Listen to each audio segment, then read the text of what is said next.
Bom dia, tarde, noite, madrugada, pessoal, a depender do horário que você estiver assistindo, o CelmoCast.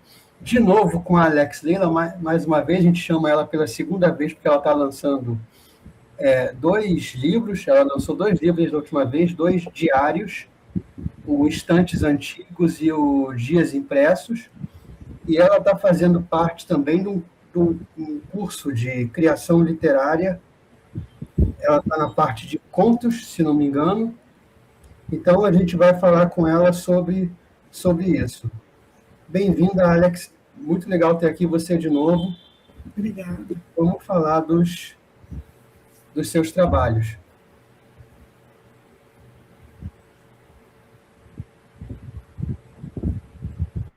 Você está aqui na oficina de criação literária, correto? Sim, a oficina Você vai dar curso lá dentro dessa oficina. Qual vai ser a sua parte? Essa oficina promovida pela editora Pessoa, né? Uhum. Eu vou ficar com a parte de contos e crônicas. Contos e crônicas, João Filho vai falar de poesia. Uhum. Acho que vai ser muito bacana. Quem assiste o seu curso você sabe já quantas aulas você já tem gravada ou vai gravar? Quanto tempo dura a sua parte? Sim, de modo geral, são 5 aulas. Então, no caso da minha, vão ser 3 aulas de conto, 2 de poesia, de crônica. E é voltado, assim, tem um pouco de teoria, mas é voltado mesmo para recursos, para a pessoa desenvolver estratégias para criar, para escrever. A ideia é que o curso tenha essa praticidade, né? O conhecimento teórico, mas com vistas à prática. A prática de uma escrita, é criação literária mesmo. Então, assim, o cara que já está escrevendo alguma coisa, mas tem umas travas, ele entra no seu curso e aprende novas ferramentas para prosseguir o conto dele. Não é para quem está começando nunca a escrever um conto. Não, para quem está começando também, eu acho que é interessante, porque nós vamos trabalhar com exercícios, nós vamos trabalhar com um pouco de diferenciação entre os gêneros, mas sempre lembrando que essa questão de diferença de gêneros literários é algo que é muito tênue a linha de que separa um gênero do outro, né? E o talento, a criação do artista também interfere muito para fazer com que essas linhas fiquem mais invisíveis ou mais distantes umas da outra. Então, a gente vai discutir essas questões. Para quem está começando ou tem interesse em se dedicar à escrita, também acho que é um curso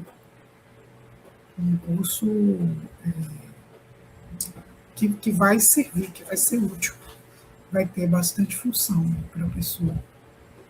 Porque quem está começando geralmente está assim, dentro de uma névoa, né? Eu digo isso porque o meu começo também foi assim. Você escreve e você não tem muita noção de onde você quer chegar, o que você quer atingir. As pessoas é que vão lhe dizendo. Então, eu acho que o curso vai ser útil também para isso. E se eu quiser, porque a sua parte é conto e crônica. Se eu quiser só crônica, eu consigo pular os contos e não assistir a parte de contos, assistir só a parte crônica? Sim, você pode. As aulas vão ficar disponíveis, você pode dar uma ênfase à crônica. Mas eu acho que você vai perder aí o conteúdo. Porque eu estou tentando que alguns sistemas você tem que destravar uma aula para conseguir. Você tem que assistir uma aula para destravar outra. Então, mas eu acho que, então, no caso da pessoa, vai ficar tudo liberado. Isso. Vai.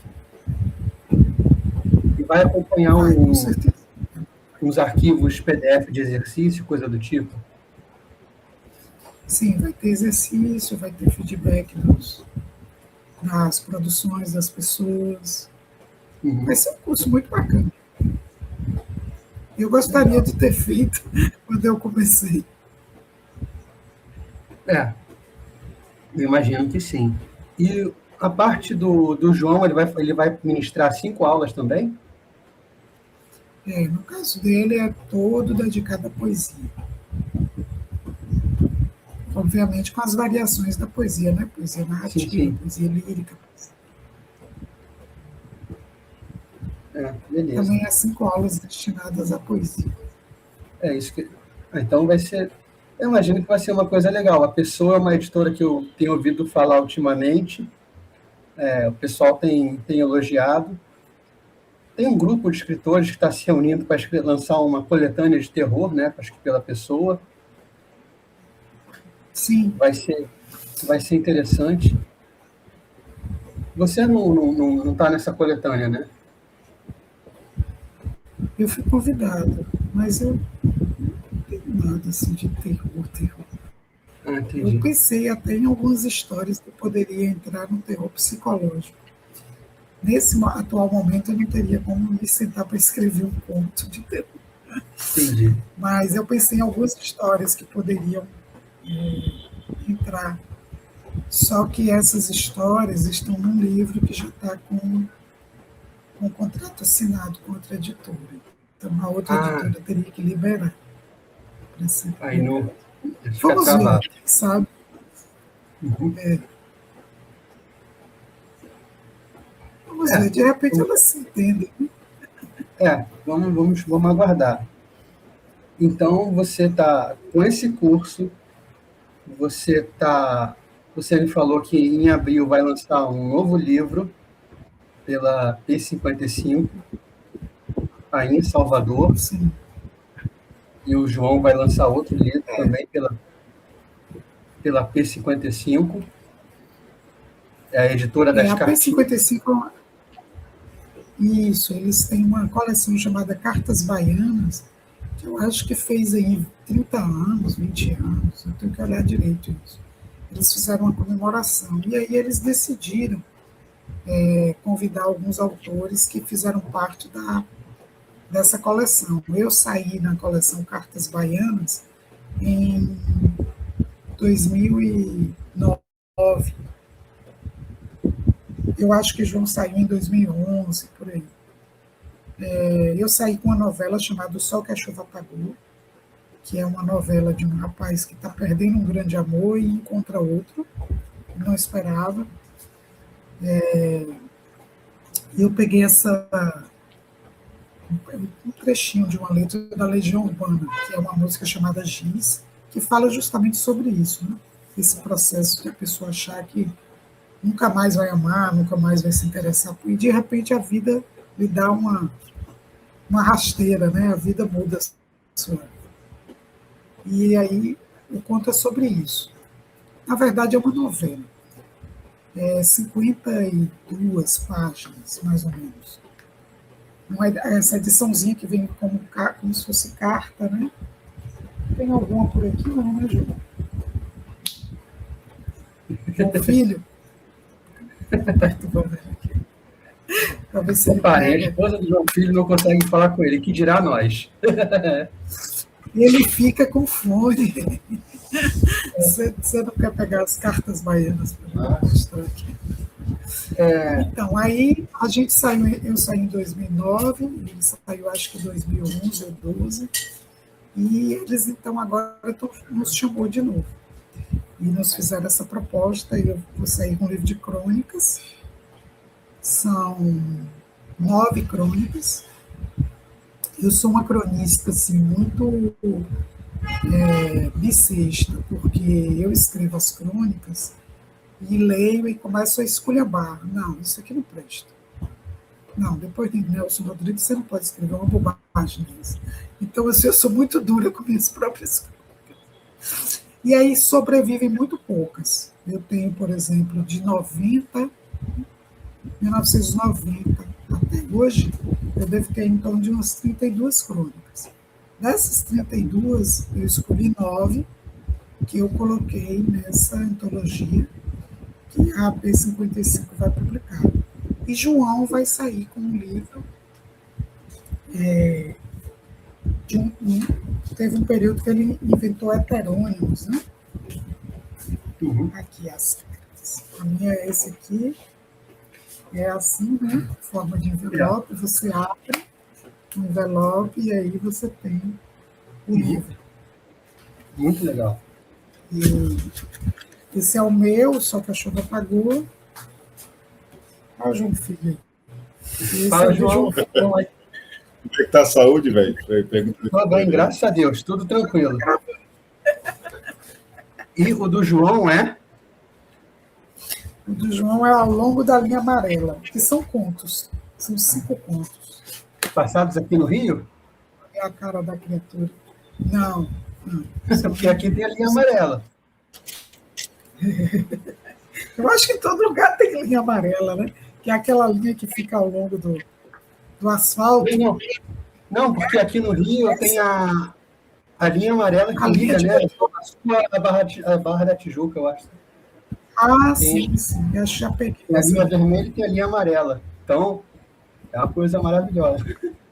Mas, então, ao longo da linha amarela do João e o sol que a chuva apagou.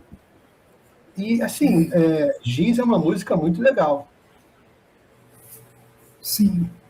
Eu não sei se você continua ouvindo Legião. Né? Continua. Eu tenho aqui alguns ao vivo. Eu tenho alguns ao vivo aqui deles, é muito legal. Eu tenho todos. Eu já fui daquelas fanáticas, assisti show. Ah, sim, sim. Renato Russo. Outro dia falei para uma menininha de 15 anos que eu tinha assistido. Ela disse assim: eu não acredito que você viu Renato Russo, como se fosse uma coisa do outro mundo. Eu me senti tão velho, tão velho. Ele é de 96, ele morreu em 96, né? É bastante. Esse show foi em 94. Esse show que é o que eu tenho aqui. Você deve ter esse também. Sim. É bem legal. Então, você fez esse, mas agora você está com dias impressos, desculpa, e instantes antigos. Acho que os instantes antigos são diários de um período, e os dias impressos é o primeiro, né? Esse é o primeiro, instantes antigos. Ele tem em torno de umas 260 páginas. Ele pega de 95 a 2001. Funciona assim como uma crônica de época, né? Você tem assim, um retorno a esse período, os fatos que aconteciam, questões registro também de uma época, registro de uma época. E tem questões muito pessoais também, tem mudanças de perspectiva, muitas coisas que eu lia na época, eu anoto sobre filmes, shows também que eu assisto, escritores que eu conheci. Então aqui tem as primeiras vezes que eu conheci, estive com Lígia Fagundes Telles, Jorge Amado, Ivan Junqueira. Você conheceu o Jorge Amado? Assim, encontrou? Num jantar. Um jantar que foi dado na casa do artista Calazans Neto e a esposa dele, Alta Rosa, os dois artistas plásticos, moravam em Itapuã, e aí eles deram esse almoço para recepcionar a Lígia Fagundes Telles na Bahia, e eu estava entre os convidados. Jorge Amado já estava bem debilitado, ele já estava assim, não estava enxergando direito. E ele foi com Zélia e a filha e uma neta. Entendi. E era aquele verãozão em Salvador. Sei. Então esse livro tem muito... Sim. Que honra, né?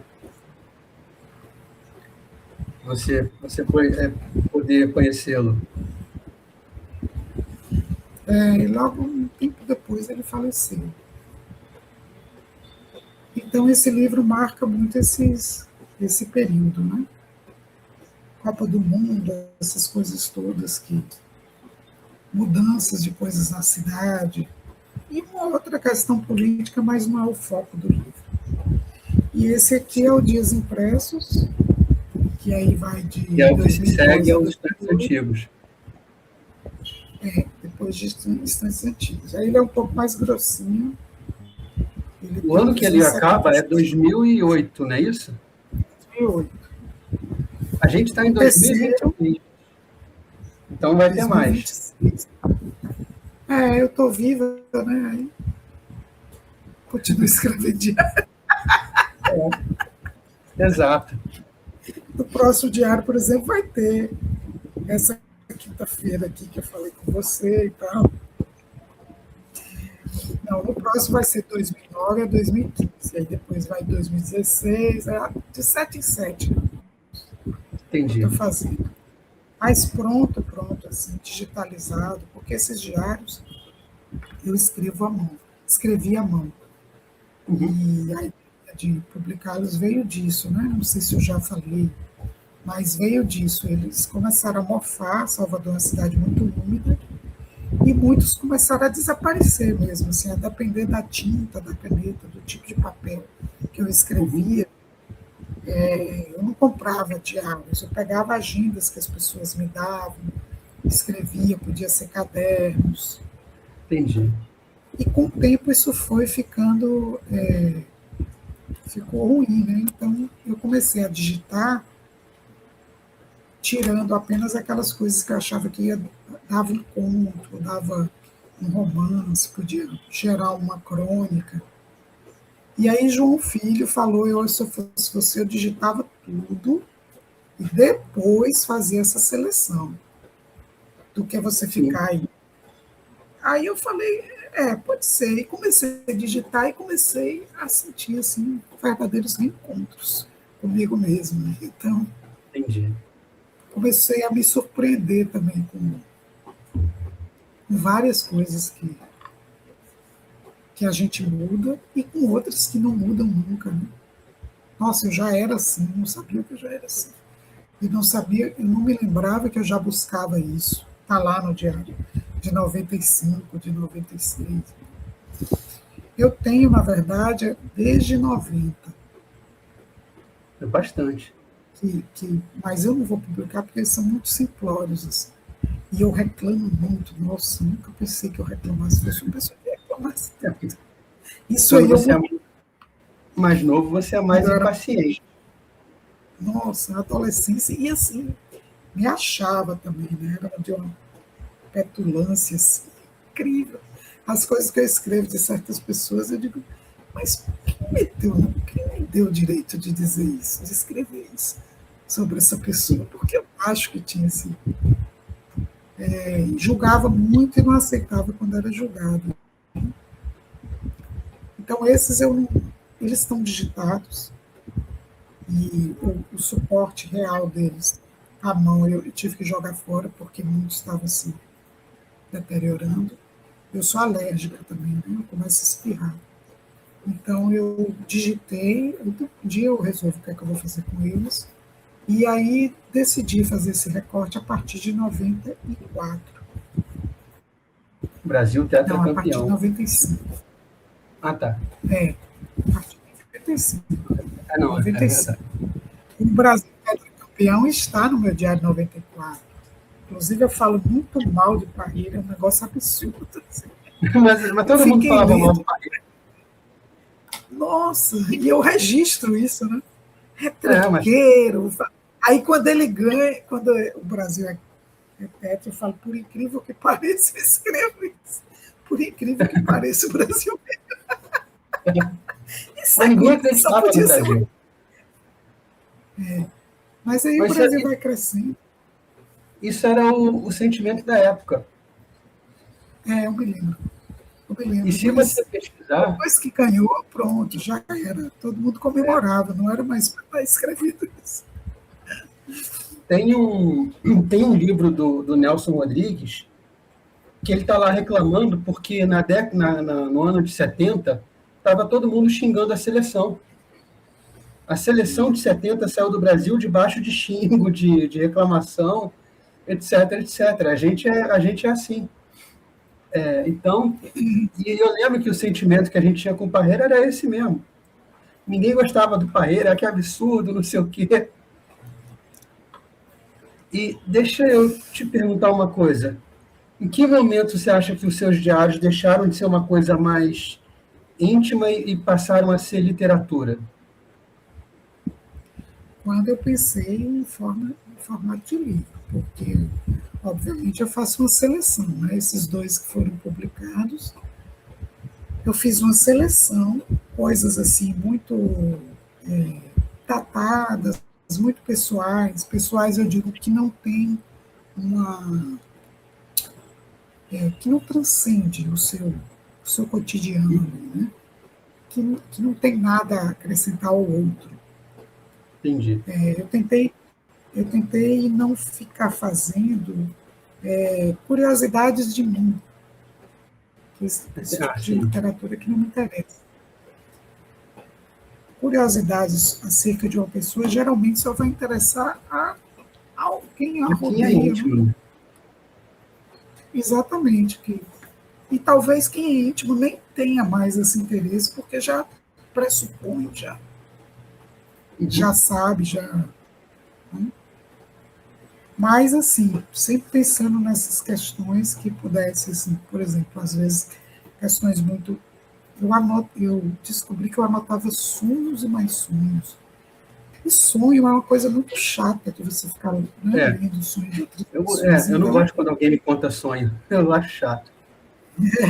Eu só selecionei mesmo assim, por exemplo, um muito recorrente, que eu figuro como assassina de uma pessoa que eu não sei quem é, que eu acho que muita gente pode ter também esse tipo de inquietação. Você sonha com uma coisa, no sonho parece muito clara a sua posição, mas quando você acorda, você não consegue ligar essa lógica. O horror do pavor que você sentiu no sonho com as imagens na manhã, na clareza da manhã, parece assim, mas não tem sentido, não tem lógica. Sim. Porque o sonho ele tem uma outra linguagem. Então, os que têm alguma possibilidade de ligar essa relação do mundo onírico, né, com a realidade, são mais, digamos, universais, eu anotei mais 2 ou 3, assim, né? Se você pegar o meu diário mesmo do dia a dia, é 5, 6 por semana que eu anotava. É raro o dia que eu não anotava os sonhos. Como se fosse uma terapia, né? Acabou sendo uma terapia, eu releio. Você naquela época devia estar buscando o significado daquilo, né? Mas eu não queria que o diário funcionasse como terapia para as pessoas, assim, mas como uma crônica mesmo. De um tempo, de um período, de uma geração. Eu ia perguntar se você sentia que estava... você sente que estava registrando uma geração, mas sem saber disso na época? Sem saber, sem ter nenhuma noção. E essa ideia... Hoje você tem que registrar uma geração. Eu continuo anotando muito, assim, o que está acontecendo ali no dia a dia mesmo, né? Tanto que na hora de publicar, eu tenho que revisar. Porque muitas coisas são assim, cheguei, saí, não sei o quê, comprei isso, comprei aquilo. Não interessa a ninguém o que eu comprei. Não. O que tem a ver? Você comprou cebola, batata. Não, mas tem coisas que eram da época que você podia comprar e que não existem mais. Não, essas coisas que vão mudando, né, elas estão registradas. Né? Tem pessoas que não têm a menor noção de como era celular, por exemplo. Quando o celular começou, não tinha nada a ver com isso de hoje. Né? Agora, tem coisas que eu percebo que foram piorando. Né? Até um amigo meu falou, Em termos de educação, Alex, é a crônica dos piores dias para os abismáticos, os dias abismáticos. Porque tem momentos lá que eu já estou dando aula, e em 98, 99, tem momentos que eu anoto assim, né? Meu Deus, os alunos não sabem ler e escrever, o que vai ser desse país e tal, não sei. Ninguém está preocupado com isso, e eu também não. Não sei o que fazer, ninguém sabe e tal.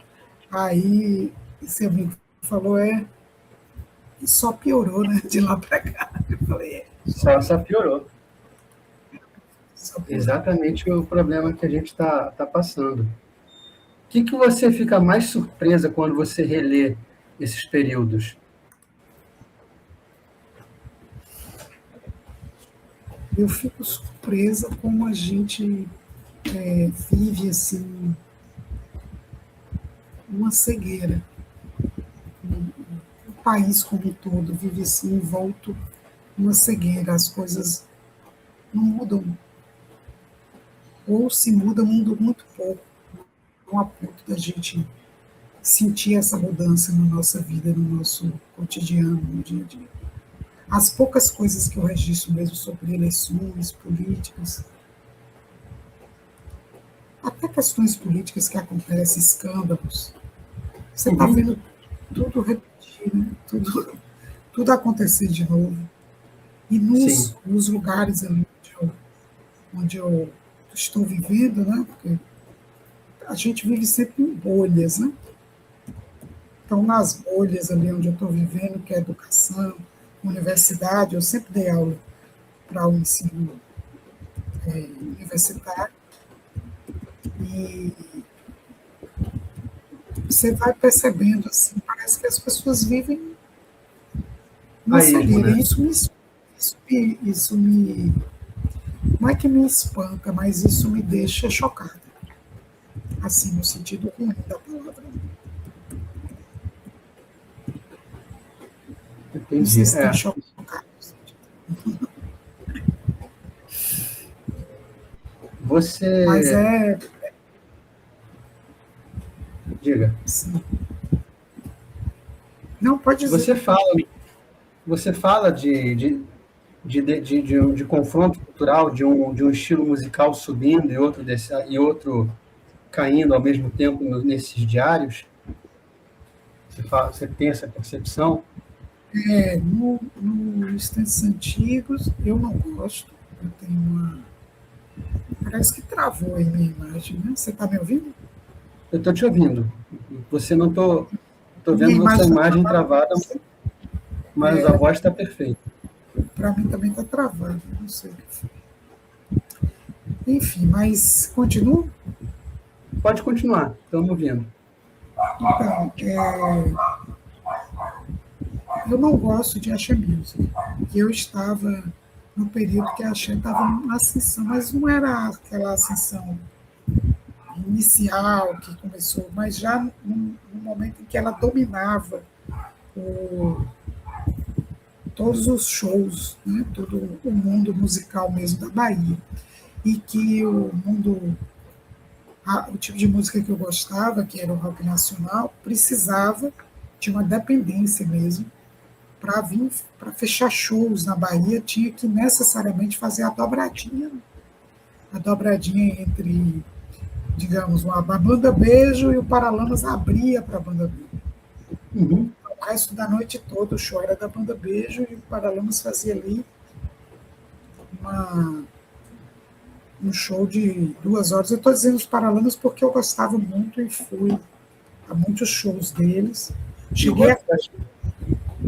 Cheguei a comentar isso com o Herbert Viana, né, que eu conheci antes do acidente.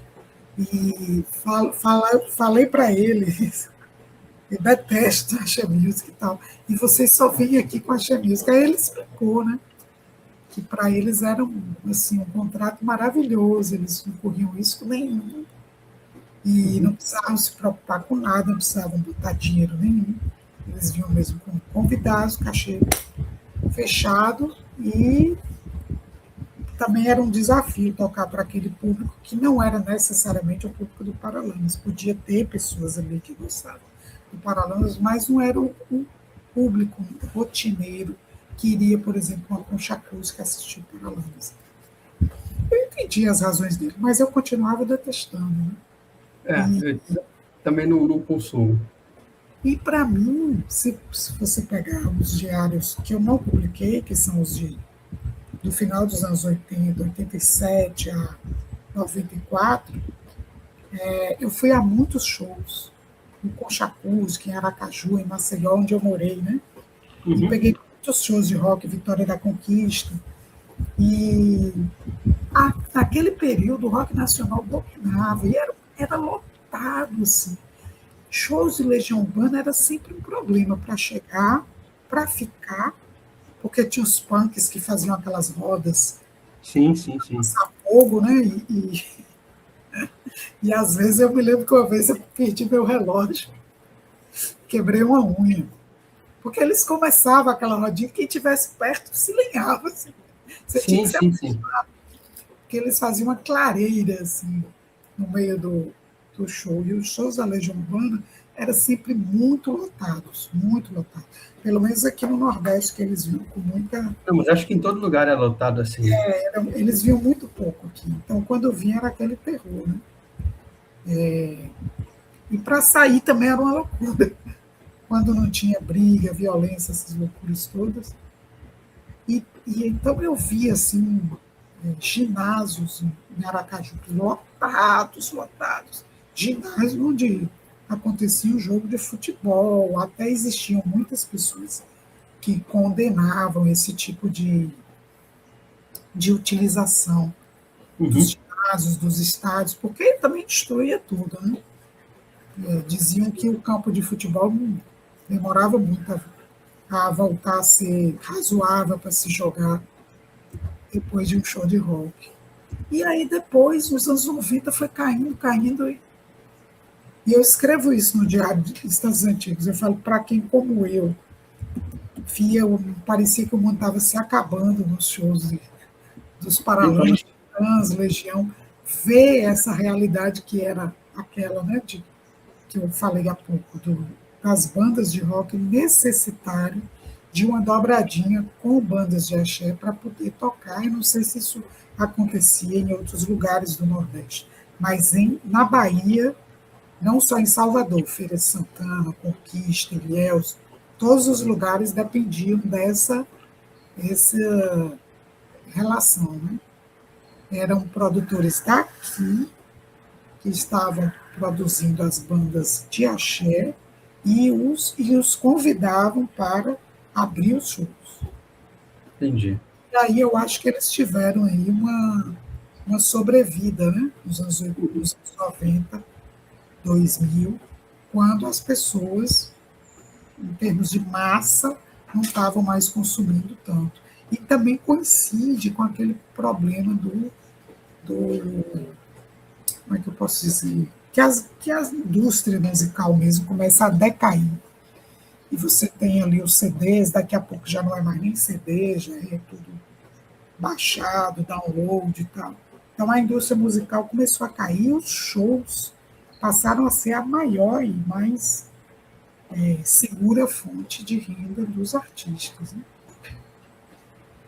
Acho que até hoje é. Mas eu não entendo nada de indústria musical para falar sobre isso. Eu estou falando ali como consumidor. Como espectadora, né? Como está registrada a percepção que tem no seu diário.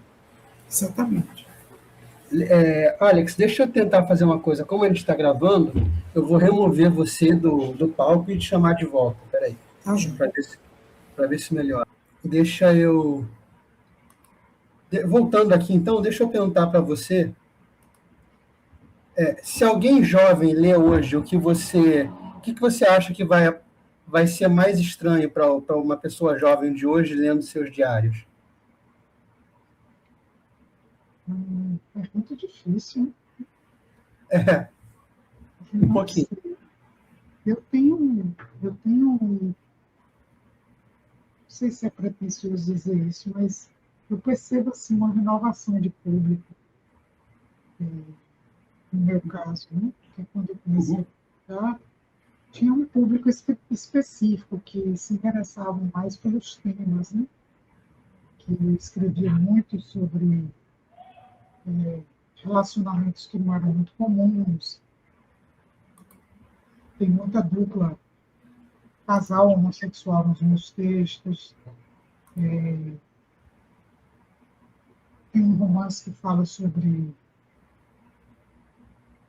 incesto, né? De pai e filho. Então, essas coisas interessavam, né? Um grupo de pessoas, né, que iam nos meus lançamentos e compravam os livros, resenhavam.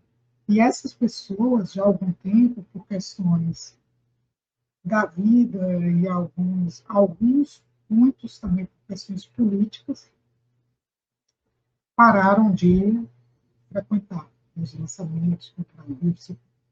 E esse público foi renovando. Então, hoje, conheço muitas pessoas que começaram a ler meus diários pelo Instagram, e aí entram em contato comigo, me escrevem. Alguns aqui de Salvador, mas muitos de fora. Assim, um pouco de fora que eu nunca fui fazer lançamento nesses lugares, mas compram meus livros. Agora, por exemplo, Dias Impresso, essa edição de Dias Impresso, ela foi mais vendida para pessoas de fora daqui de São Paulo. Curitiba, Natal, Feira de Santana, entre outros lugares, né? Até tive uns problemas sérios com o Correio, e o Correio está uma porcaria. Destruíram completamente o Correio.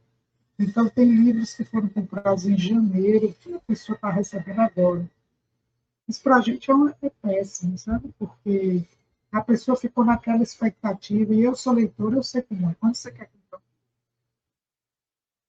você, né, já está na expectativa, naquele desejo de ler aquele livro. E aí, praticamente 3 meses para entregar um livro. Eu vi vocês comentando, foi um problemão isso, né? Ainda está sendo, porque ainda tem gente que ainda não recebeu. Eu não sei se vai receber. Mas são pessoas, curiosamente, quando você perguntou isso, são pessoas muitas mais jovens que eu. E elas têm um interesse assim. Você sente que muitas querem, na verdade, aprender alguma coisa. Vou tirar dela aqui alguma coisa que ela vai me ajudar, que vai me auxiliar, que vai. Alguns me falaram que estão fazendo listas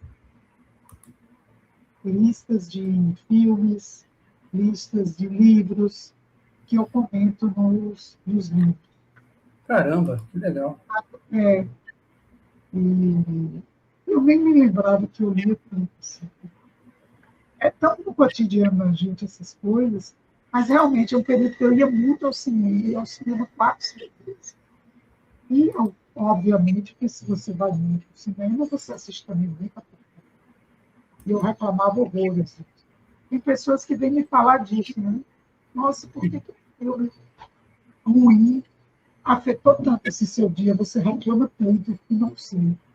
Entendi. Algum tipo de relação da época que hoje em dia, se eu estiver assistindo qualquer coisa que me irrite ou lembre, que eu jogo para lá, saio no meio do filme, antes eu não saía, ficava até largo o livro pela metade, antes também eu achava que tinha que terminar.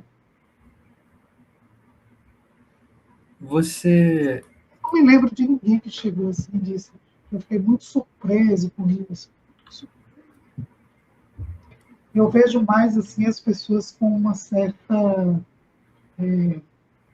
curiosidade de diferenças de geração e ouvi alguns depoimentos na igreja que eu frequento de pessoas que ficaram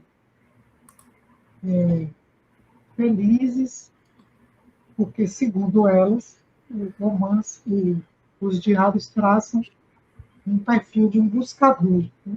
Uma pessoa que busca vida. Não sabe direito, está buscando, mas está buscando. E aí, depois, isso vai se confirmando no segundo volume. E aí é quando eu me caso na igreja e tal.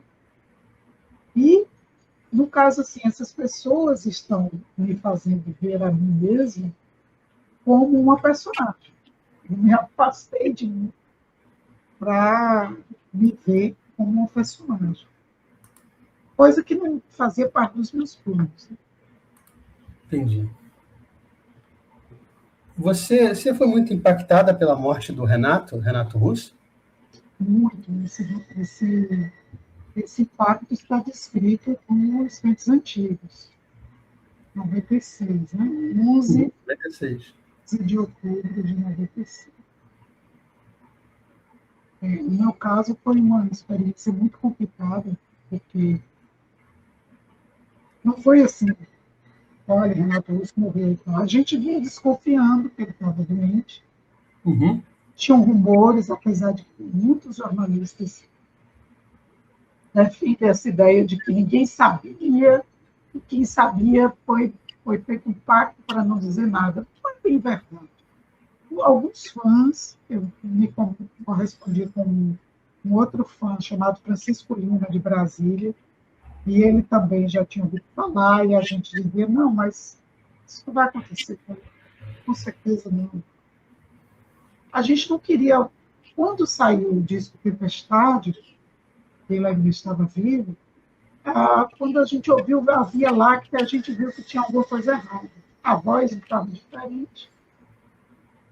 E era uma tristeza muito forte, e a gente ficou meio assim, alguma coisa errada está acontecendo. Uhum. No caso, o dia da morte de Renato Russo, eu tinha ido à praia com um amigo, e aí, quando eu saio do mar, tinha alguém com um aparelho de som, ouvindo Legião Urbana. Aí eu fui ao banheiro, passei no bar e pedi uma outra caipirinha. Eu fui no bar e estava tocando Renato Russo. À saída da praia, minha amiga ligou o carro, ligou o som, a primeira fita que ela botou, Legião Urbana. Eu falei, não, tem alguma coisa errada. Por que é que todo mundo está ouvindo a Legião Urbana? Legião Urbana é muito famosa. Eu, não, tem alguma coisa errada. Fiquei naquela agonia, a gente tentando sintonizar em uma rádio que estivesse dando notícias.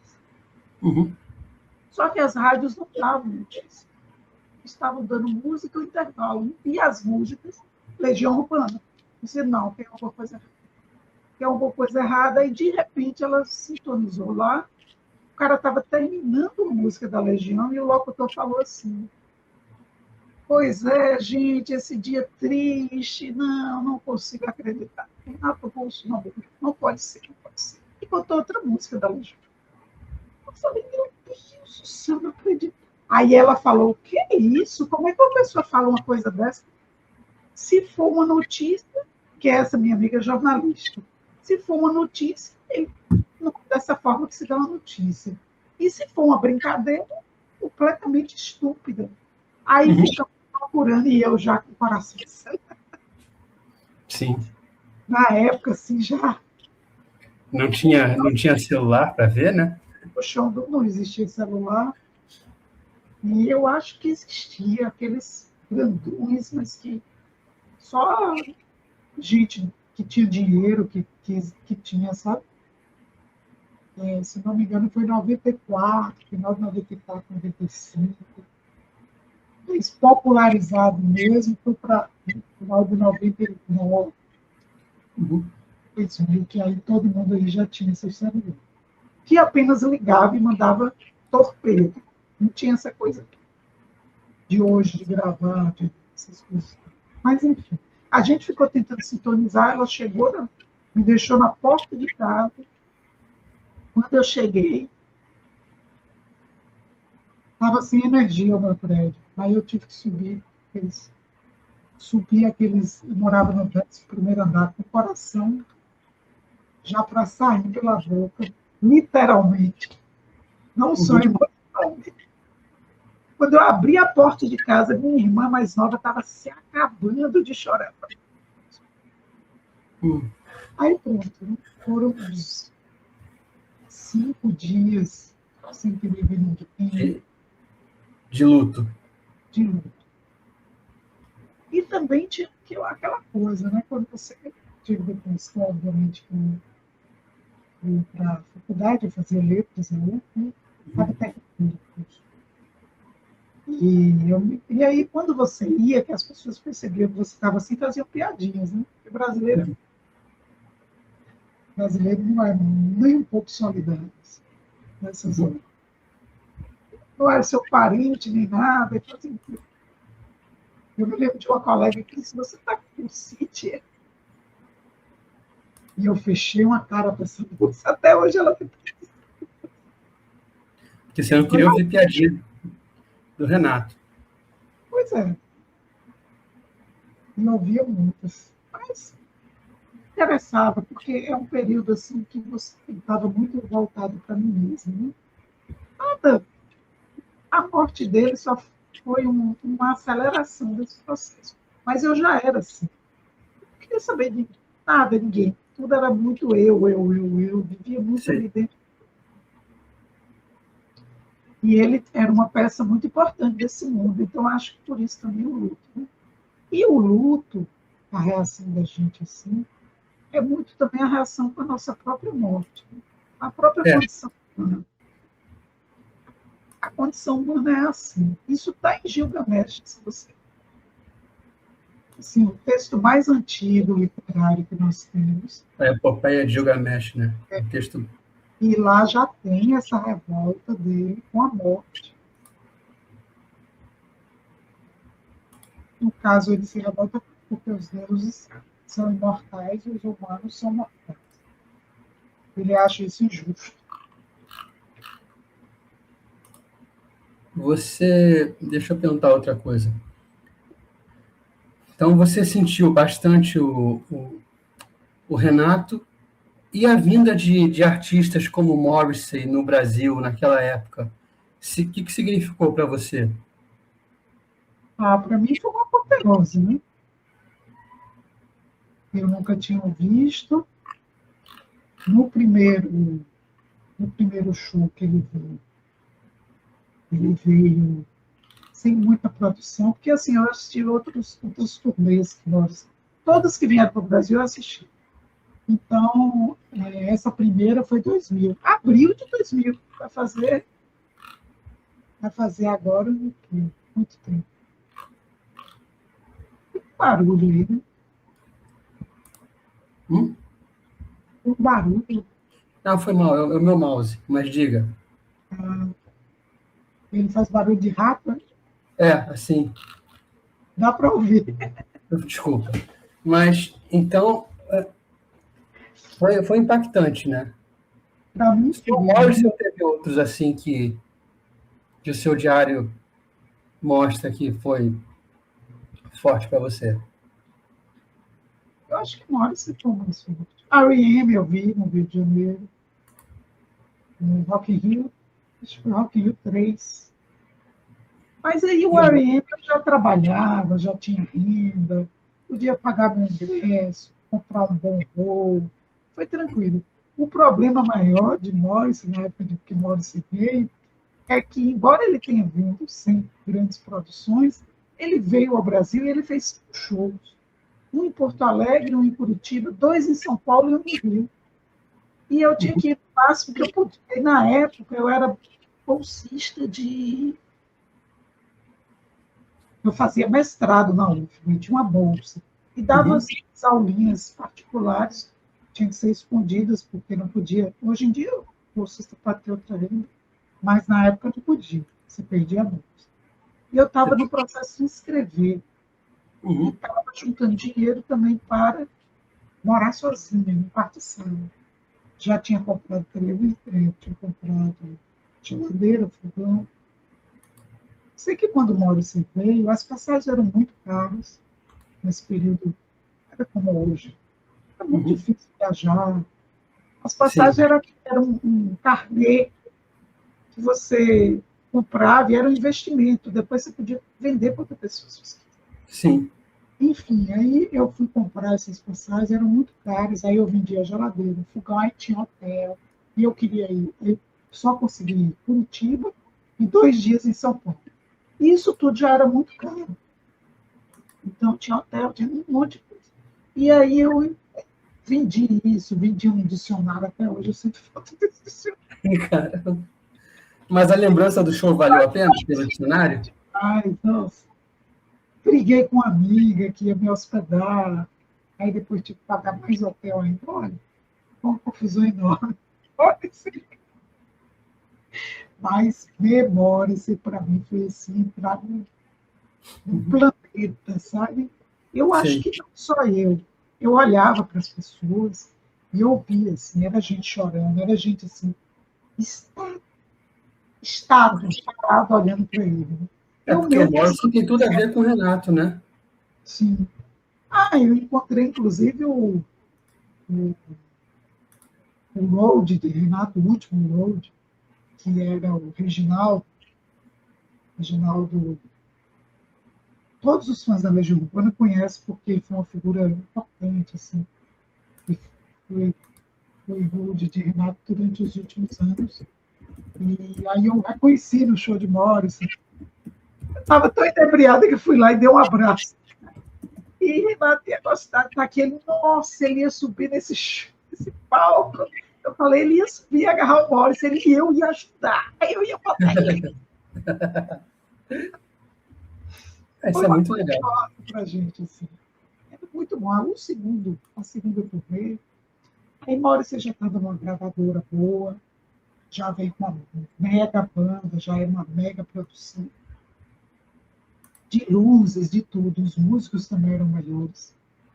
O primeiro não, a primeira, às vezes a gente não ouvia nem a bateria.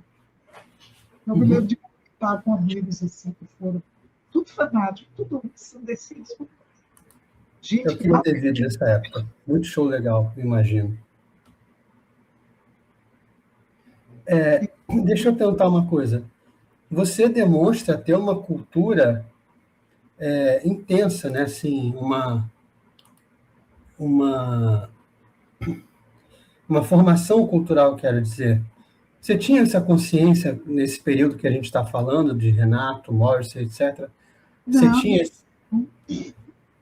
não, porque, inclusive, eu conheci pessoas mais velhas da área de literatura, tanto no que diz respeito a universidades, quanto escritores mesmo, e sempre conversando com eles, eu tinha a sensação de que eu não conhecia nada, eu não ia nada. Eu tenho essa sensação o tempo todo. Eu ia conversar com eles, sempre citavam coisas que eu não conhecia e eu ficava doida, Exato. indo atrás para ler e tudo. Não tinha, não, de jeito nenhum. Até o pessoal de música também, quando pessoas mais velhas, quando você ia falar, porque mesmo no mundo do rock, porque o disco tal de Marianne Faithfull, que disco de Marianne Faithfull? Eu não conheço esse disco. Aí ia correr atrás para ouvir, Exato. você encontrava. Né? Spotify te ajuda muito hoje com isso.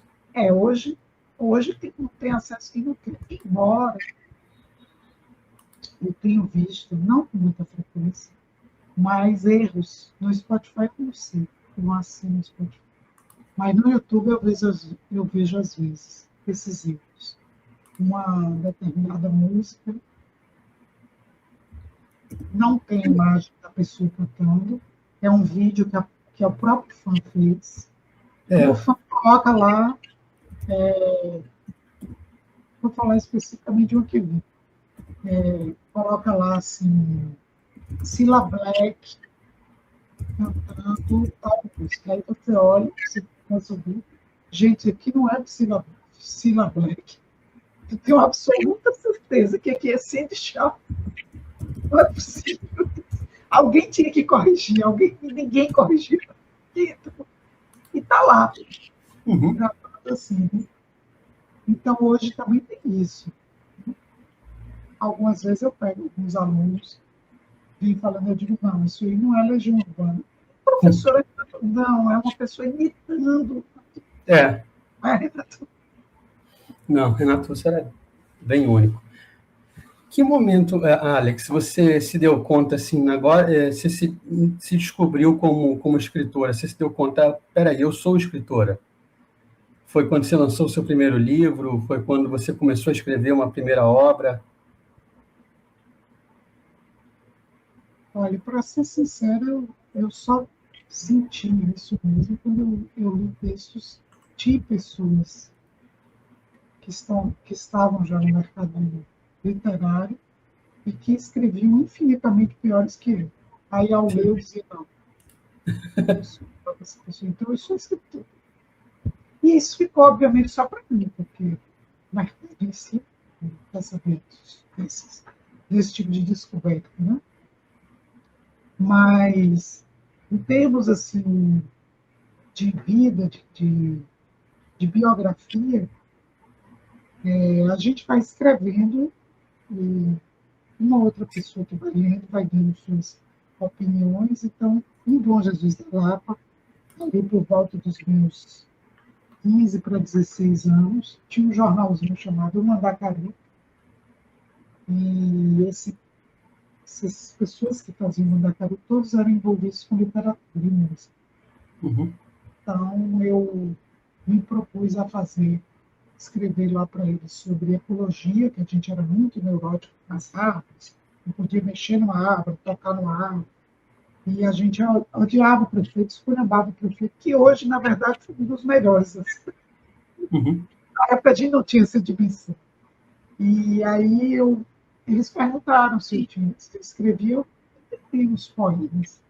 Na época eu chamava de poema, eram uns textos meio sem forma, sabe? Mas bem expressivos, bem, como se fossem monólogos.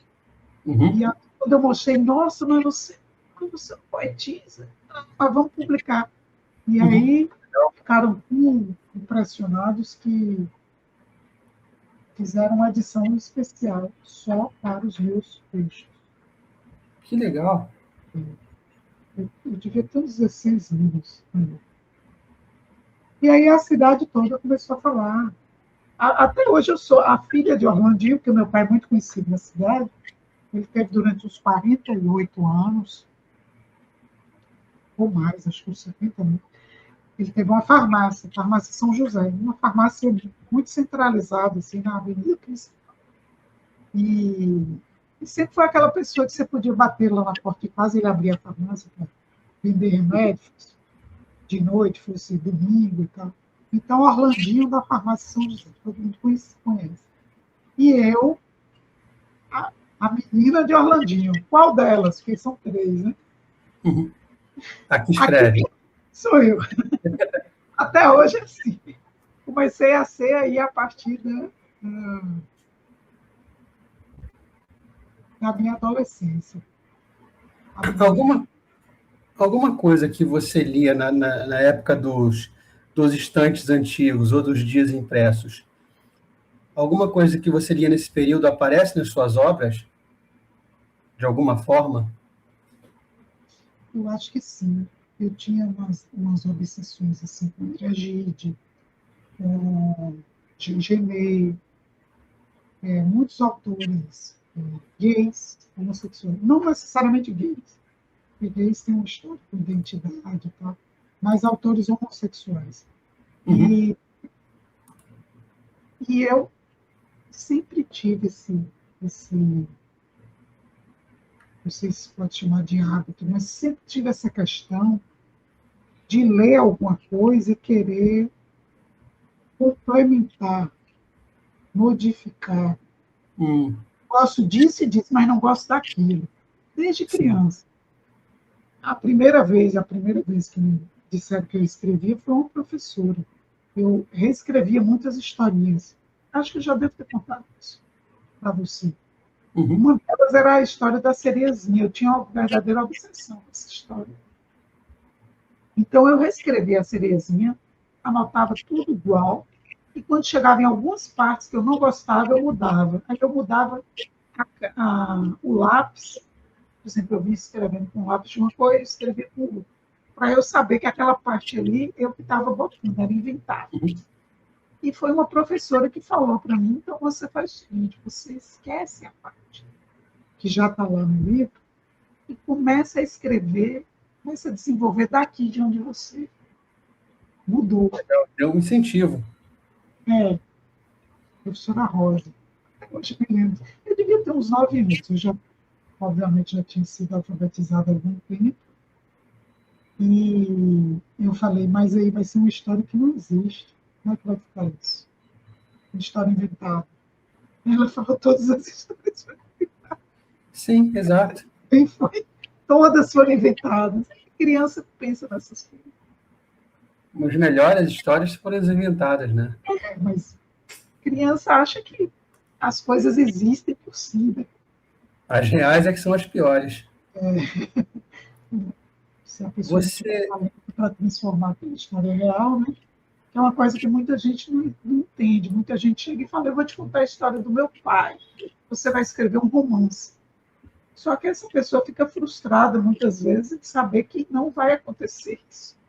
Lá em Bom Jesus da Lapa tem uma moça que cria gatos. Ela é apaixonada por ele. E um gato dela morreu, ela fez o enterro, fez o velório, fez os convites e tudo. Aí ela pegou um desses convites e entregou ao meu pai para me entregar. Ele disse, fale para sua filha escrever uma história do meu gato, que eu venderei o livro dela. Quantos ela publicar, eu vendo aqui. Mas tem que ser sobre o gato. Depois, até algum dia escrever uma história de um gato, mas não é assim que as coisas acontecem. sim, E é difícil explicar isso para as pessoas, muitas vezes. é. Não adianta você pedir para o escritor. Sim. Não adianta você pedir para o escritor, ó, escreve uma história aqui sobre esse cara, sobre o João Filho fazendo qualquer coisa, que não é assim que acontece, né? E muitas vezes a pessoa vai escrever e não vai sair como você imaginando. Então, eu Exato. sempre digo a pessoa, sente, você escreve. Ah, mas eu não sou escritor. Mas escreva, do jeito que você está me contando, bote no papel. Exato. Às vezes isso vai funcionar muito mais, pelo menos para você, que tem a necessidade de De ter registrar essa história escrita. Exatamente, porque muitas vezes eu vejo que João Filho faz mentorias dele, e muitas vezes tem pessoas que fazem curso de, de escrita com João, não porque sejam escritores, mas porque elas querem escrever a história da vida delas. Uhum. Uma vez que elas escrevem essa história da vida delas, a vida delas passa a ter um outro sentido. Entendi. Não Então, fazia ideia disso. isso muitas vezes aquela pessoa ela precisa ver aquela história, registrar. Não fazia ideia disso. Sentido para ela mesma, né? Uhum. Você vê nesses diários o nascimento da sua voz literária?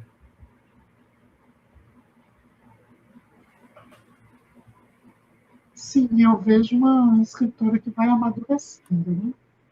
Agora, sempre obcecada por escrever. Tem momentos assim, eu fico torcendo na época que eu morava com meus irmãos, para que eles saíssem de casa.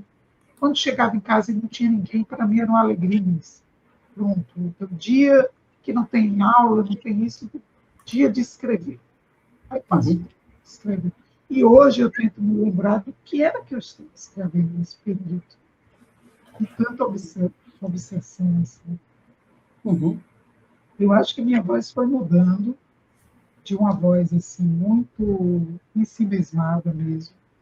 Uhum. Que na época as pessoas diziam que era poética e eu gostava de ouvir isso, que era poética. Uhum. Mas muitas vezes perdia o entorno.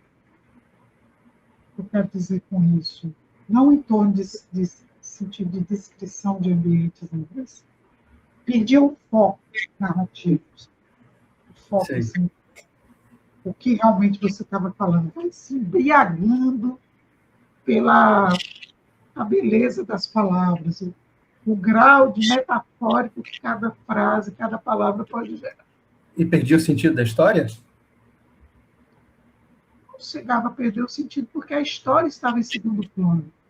Eu sei Entendi. que tem escritores assim, que tem escritores muito bons assim, mas aquilo foi ficando para trás para mim, sabe? Não existe mais isso assim de embriagar. Quando eu escrevo frases metafóricas, poéticas, é porque eu as quero daquele jeito, naquele momento, naquele parágrafo, sabe? Não é mais assim algo que eu vou ir deixando acontecer e não não sabia mais como voltar. Deixa eu perguntar, você teve contato com a Lígia Fagundes Telles? Sim. Como foi? O que ficou para você disso? Olha, eu sou amiga de um jornalista, e escritor também, que se chama Suene Campos de Lucena. Ele sempre foi muito leitor dela, e ele escreveu cartas para ela. Algumas vezes ela respondeu. E às vezes que ele foi a São Paulo, ele a conheceu pessoalmente. Uhum. Quando eu o conheci, ele já conhecia. E ele cismou de criar aqui em Salvador, fazer aqui em Salvador um evento. Não era um evento qualquer, era um evento imenso, de uma dimensão assim. Era uma semana inteira chamada Ciclo Lígia Fagundes. Tinha um evento segunda, terça, quarta, quinta, e era assim o dia todo. Tinha coisas que ela falava com a plateia, tinha coisas que pessoas falavam dela, tinha lançamento de livro, tinha lançamento dos cadernos literários do Instituto Moreira Salles. E ele foi fazendo esse evento, ainda tinha uns jantares, que a gente saiu aqui na cidade, em grandes, a gente só queria coisa grande, hotel grande, restaurantes grandes, pedindo apoio. Né? E alguns apoiaram eles. Assim, eu hoje fico pensando, gente, a gente era um bando de estudantes. Uhum. A Suene era formada, só a Suene era jornalista, mas assim, estava começando a carreira dele de jornalista. E as pessoas acreditaram na gente. Ah, não, Lígia, claro, Lígia é uma grande escritora. A primeira-dama, né, da literatura brasileira, a gente a primeira. E eu sei que a gente trouxe. Antes disso, eu fui a São Paulo com ele para fechar os últimos detalhes com ela. Ela gostou muito, ela é lady, assim, maravilhosa. Tinha aquela persona de escritura, né? Sempre muito educada, super diplomática, e criava aquela persona e mantinha. Né? Eu me lembro de algumas pessoas que tentavam avançar, assim, fazer perguntas mais pessoais, invadirem, assim, mas ela botava um basta. Sim. E era uma mulher muito culta, muito engraçada, cheia de rir das coisas. Ela fazia assim, os comentários muito sérios, e fazia uns comentários assim, se indignava com a facilidade. Foi uma semana muito intensa. Aí depois a gente ia buscá-la no hotel, levava para os lugares, levava de volta no hotel. E depois, algumas vezes, eu ainda fui na casa dela em São Paulo, no apartamento. Sempre com esse meu amigo, nunca fui sozinha. Né? Sempre fui com esse meu amigo. Ele tirou algumas fotos da gente na época. Mas na época não tinha muito essa coisa de foto, não. Tinha que ter uma boa máquina. Sim, sim, sim. Mas a gente tem algumas. Revelava. Revelamos. E tinha que revelar, né? É. Tem uma Bienal em São Paulo que eu fui, ele foi também. Na época ele organizou um livro dela chamado Durante aquele Estranho Chá, que são crônicas, textos que ela foi escrevendo para revistas, jornais, e nunca tinham sido colocados em livro. E ela tinha um contrato, na época, com essa editora, para entregar mais 2 livros, e ela não estava me escrevendo. Ela era bem sincera, assim, eu não quero escrever mais, não tenho mais nada para escrever. Não quero escrever. E aí, Suene catou esses textos e perguntou a ela, você não queria publicar? Então, porque em livro era tudo inédito. E ela adorou a ideia e tal, e ele organizou. Então, na Bienal de São Paulo, quando ela lançou, acho que é 2003, está no meu Dias Impressos. Aí nós fomos, e ela lançou. Aí, no final do lançamento, eu estava achando que a gente ia se despedir ali tudo, né? Porque tinha muita gente. Era a roupa, né, editora? Ela estava na roupa. Uhum. Tinha a Rouco, tinha uma Continua até pessoa hoje. que assessorava o jornalista, tinha uma pessoa que assessorava o escritor, tinha uma pessoa que levava, tinha uma pessoa que fotografava. É uma editora muito organizada, não sei como é hoje, mas era assim, uma editora com grande produção aqui. E Sim. aí eu falei, bom, vou me despedir porque provavelmente ela vai sair para comemorar, né, um lançamento e tal. Ela virou para a gente e disse assim, estou com um vinho aqui na bolsa, um vinho francês. Vamos uma pizzaria. Ela era meio assim, malandrinha, sabe? Parecia uma criança. Assim. Estou com um livro aqui. Eu não acreditei que ela estava com vinho na bolsa, um vinho francês. Cara. Isso é Chegou muito na legal. pizzaria, ela falou para o garçom, olha, eu trouxe o vinho. E o garçom parecia assim, muito acostumado já com ela. Entendi. Até hoje, quando eu passo essa pizzaria em São Paulo, eu lembro disso. Lembro de mim, tipo. E tiramos fotos lá e tal. Ela falou, eu trouxe um vinho. Tudo bem, dona Lígia. E foi lá, pegou taças belíssimas, trouxe pra gente. Não cobrou nada por abrir o vinho. Mas ela deu eu me lembro que ela deu uma gorjeta. Ele, mas, dona Lígia, não é necessário. Ela, não é necessário. Hoje é dia de comemorar.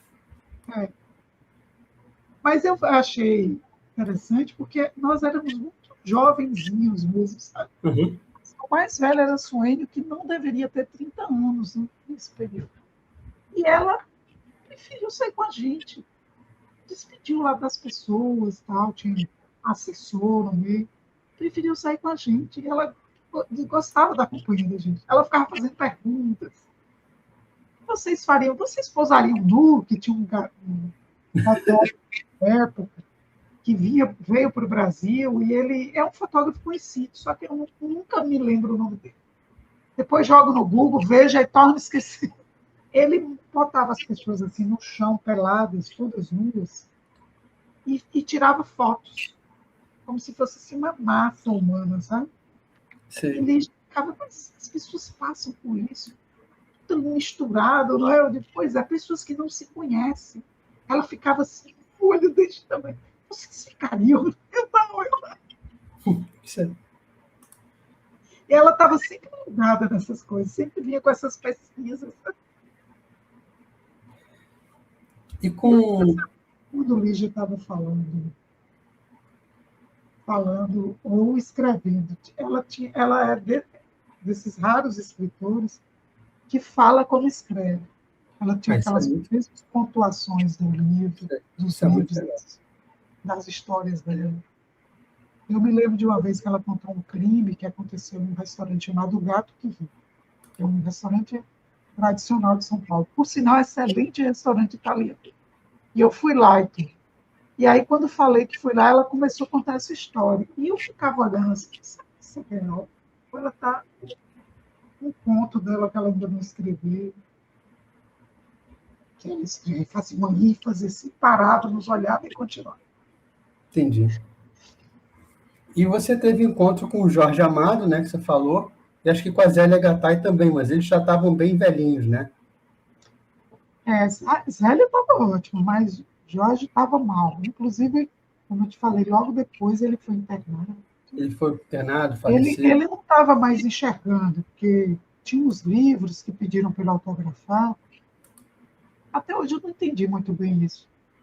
Ele estava almoçando, mas pediram para ele autografar. E você percebia que ele não estava mais enxergando.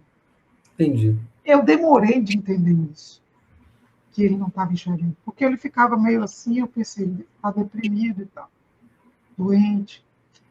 E aí teve uma hora que ele começou a ficar nervoso. Nervoso, e começou a perguntar o que era aquilo ali, o que era aquilo ali. Ele Porque ele trocava estava... Lígia. Em alguns momentos ele trocou Lígia, falou com ela como se ela fosse Raquel de Entendi. Queiroz. E Zélia falou para ele, não é a Raquel, é a Lígia. Entendi. E aí, quando ele ficou assim, muito nervoso, começou assim, a ficar muito meio suando e tal, ela se levantou, ficou atrás dele e começou a fazer assim, uma massagem.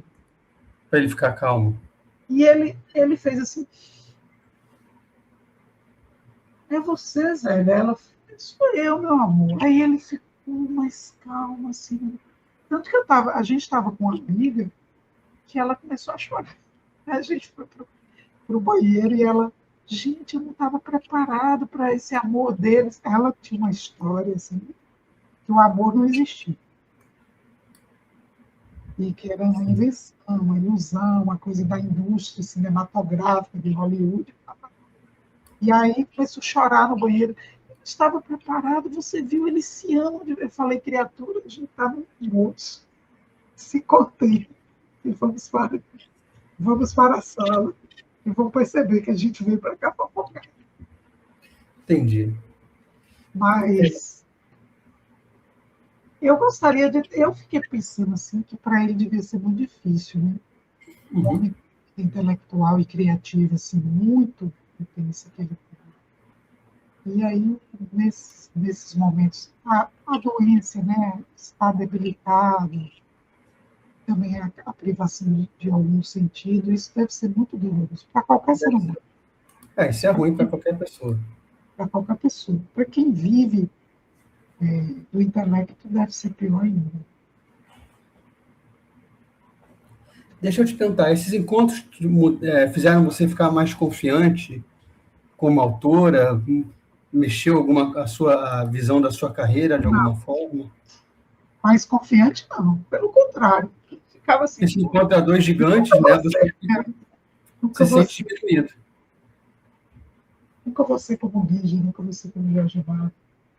Mas aí, depois de um tempo também, você, olhando hoje, né, você entende que cada qual tem seu lugar, seu papel no mundo e para com essas comparações, né? Assim, são comparações assim muito infrutíferas. São, é verdade. Você sente um estranhamento quando você olha para você mesma relatando algumas coisas do passado? Nos diários, É? claro, muito, muito. Olha, foi muito complicado para mim me desvencilhar assim. E continua, porque os outros diários eu ainda estou editando. E eu estou pensando se eu vou mesmo publicar isso, né? Tem um terceiro que já está pronto, é de 2009 a 2015. Publicaria, se fosse seguir esse projeto de publicar todo ano, publicaria em setembro ou outubro desse ano. Mas eu não sei se vou fazer isso. Porque eu publiquei dias impressos, ele ficou pronto em dezembro Uhum. do ano passado. E ele começou mesmo a ser vendido, comercializado em janeiro. Então, praticamente, eu posso dizer que é desse ano. Agora eu vou publicar esse livro de crônicas, que se chama Sim. Sonhe Comigo nas Noites de Verão, que é um livro de crônicas pela P55. Provavelmente, esse ano sai um livro de contos inéditos, que eu assinei contrato com a Danúbio. Danúbia é excelente, né? A editora Danúbio. Assim, o contrato está assinado, acredito que sai no segundo semestre O Diogo é muito bom. desse ano. Então, vai ficar muito. Assim, eu passo um ano sem nenhuma perspectiva de publicação. De repente, quando vem, é um bocado. E eu tenho um convite também para publicar por outra editora. E aí é um romance. O João foi para Danúbio também, não, né? Não. Pena. Acredito que ele deva sair, esse livro de poesia pela P55, e tem um outro, provavelmente, pela pessoa. Entendi. Pela pessoa. Que aí também já é outro processo, né? Porque a pessoa são assinantes, é outro público, outro mercado. Se você puder, o livro revela mais do que você gostaria, não, né? o diário? Eu tive essa sensação diante do meu padre, do meu confessor. Ele falou, a senhora tem muita coragem. Ele me chama de professora. Professora, a senhora tem muita coragem. Eu falei, por que, padre? Coisas ali que a senhora fala que eu não teria coragem. Aí eu fiquei, meu Deus, o que será? Entendi. Aí depois eu fiquei vendo exatamente a altura que ele estava lendo, os comentários que ele fez, eu sei mais ou menos onde ele está, né? Uhum. E aí eu fui voltar, e realmente umas coisas assim, poderia ter cortado, mas eu cortei, agora já foi, agora já saiu. Não, isso é verdade. Eu também, assim, eu tenho um certo cuidado com aquilo que vou publicar, para não ficar me arrependido. Mas, no momento em que eu publiquei, se depois vier um arrependimento, paciência. Uhum. Vou ter que lidar com isso. Você vê meio que uma evolução ali nos diários? Aquela pessoa vai evoluindo até chegar em quem você é hoje? Você percebe isso? Sim, eu vejo. Eu É isso vejo. que o público vai ver, como eu me tornei quem eu sou, mais ou menos isso. Eu espero que eles tenham a mesma percepção que eu acho que eu me tornei uma pessoa melhor. Mas eu posso estar iludida. Isso é verdade. Iludida é pior que doido, não tem essa frase? Essa frase hoje seria considerada capacitismo e a gente seria preso. É verdade. Que é uma coisa que se naquele tempo ali que você estava indo no show do Renato, se alguém falasse você está sendo capacitista, você não ia entender o que o cara está te acusando. Não, nem existia isso. Não existia. O sinal Renato Russo, inclusive, falava muitas coisas no show que eu acho que hoje eu sairia algemado. Sim, com certeza. Eu me lembro de um que ele teve lá um piripaque, não sei o que foi, um estresse, começou a xingar, na época o presidente era Collor, mas ele xingava de viado, de não sei o quê, e a esposa ele dizia que era uma piranha. A ministra da Economia era Zélia Cardoso de Mello. Eu acho que é nesse show que ele fala que a gente não está satisfeito com o resultado da eleição, etc. Eu acho que nesse show ele fala isso. Aqui ele já foi mais para os... Porque, assim, eles tinham tirado o dinheiro da população há pouco tempo. A poupança, né, o confisco. Teve aquele confisco.